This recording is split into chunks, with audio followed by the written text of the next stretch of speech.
Bonjour tout le monde, comment allez-vous? J'espère que vous allez bien. Alors, je profite encore de ces jours de chaleur et puis du fait que je suis chez moi tranquillement à Madrid pour vous donner quelques informations supplémentaires sur ce qu'est la porte invisible, la porte visible, Chiron, enfin sur ce travail et ce que ça implique dans votre vie. Euh, Comme je l'ai expliqué dans la conférence précédente, la porte invisible se trouve au le point médio.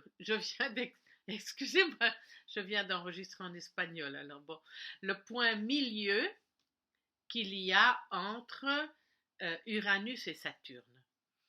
Et c'est le lieu de la séparation du grand tout, de la conscience universelle.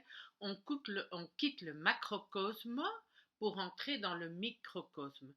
Dans ce lieu, on a une perte de la mémoire du passé, on passe du monde du 1, sans polarité, au monde du 2, de la dualité. On entre dans l'espace-temps et le mental se met en route. Quelque chose prend possession de nous au point de vue émotif et nous vivons cette séparation comme un rejet et toute une série de mécanismes se met en route sans que nous en connaissions la cause.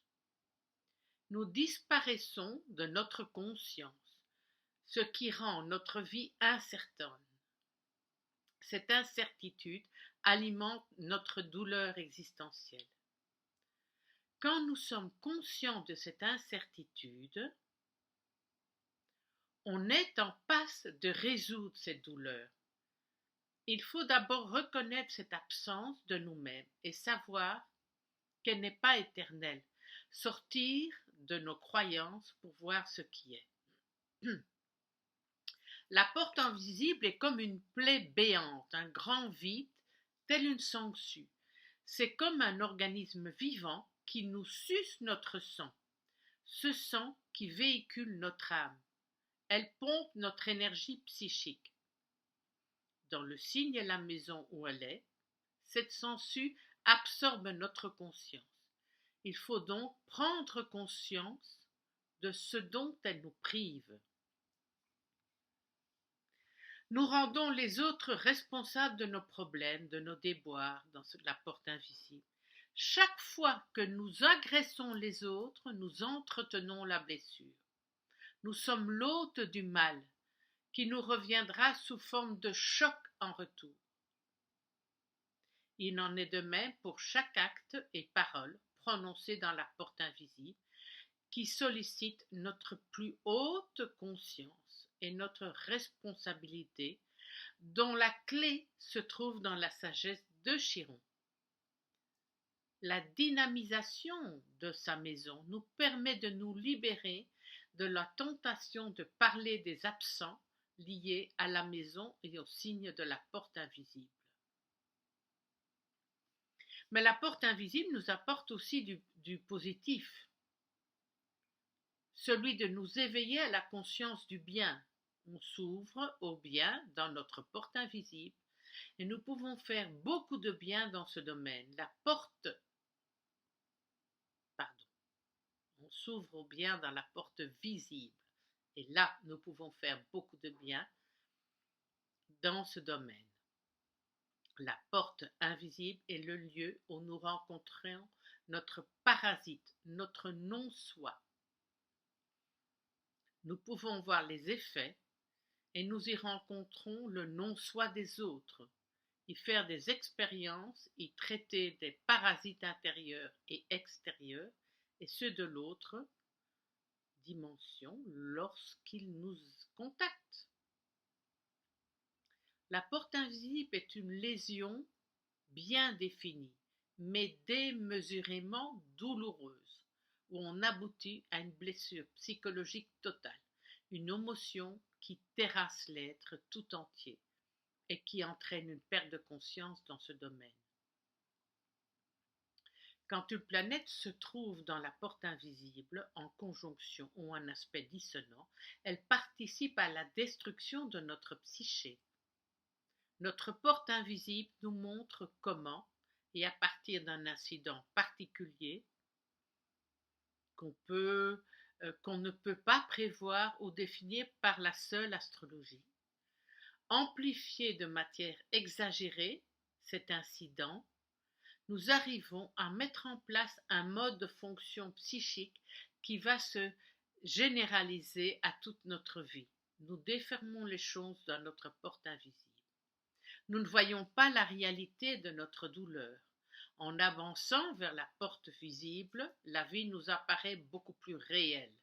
Et il faut être vigilant à ce que notre vision de la réalité négative ne limite pas notre vie. Comment elle limite notre vie, surtout dans la porte visible. Nous devons faire attention à ne pas réduire notre champ d'action dans la porte invisible, car nous y sommes près de l'absolu. Dans la porte invisible, on est en insécurité et on a besoin de se rassurer, surtout sur le plan affectif.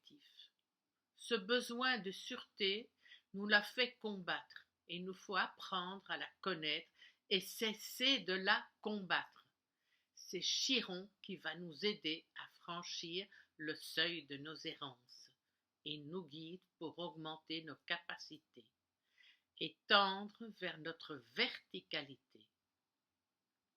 Passer du monde de notre microcosme en prenant conscience avec les différents taux vibratoires de conscience et entrer dans le monde du macrocosme.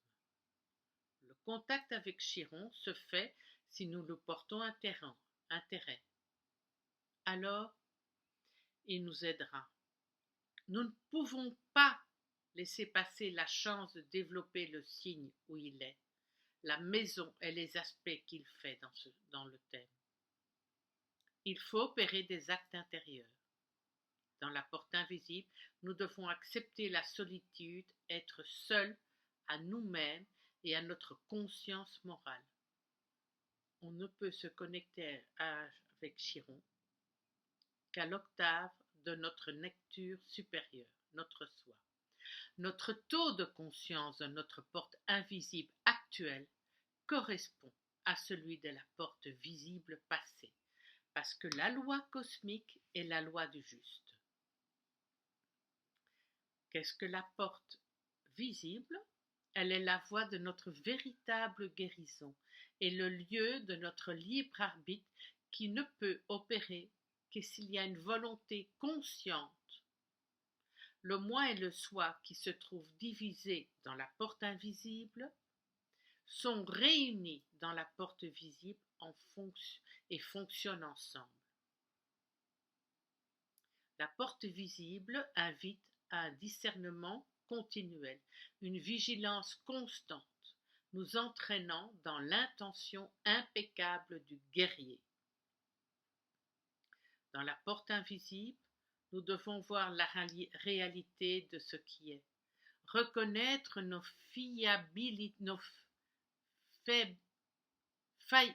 faillibilités, pour ne pas nous persister dans le faux. Dans cet état d'esprit, nous pouvons avancer vers la porte visible afin d'accepter pleinement notre nature terrestre, donc imparfaite, et accéder à notre vérité d'être. Chiron nous permet de faire un véritable deuil de ce qui est en souffrance dans la porte invisible. Il nous propose de nous guider parce que c'est nous seuls qui pouvons opérer l'acte avec la conscience d'utiliser cette force et nous montre le chemin pour que nous désinvestissions notre énergie de la porte invisible et nous investir dans la porte visible qui est le lieu privilégié où nous pouvons vivre en conscience et consommer les énergies avant parquées dans la porte invisible. Voilà, je vous ai donné quelques petites informations. Alors, je voulais quand même spécifier que dans Chiron, dans l'étude de Chiron que je fais dans cette analyse totale, également je prévois de faire des ateliers sur cette matière.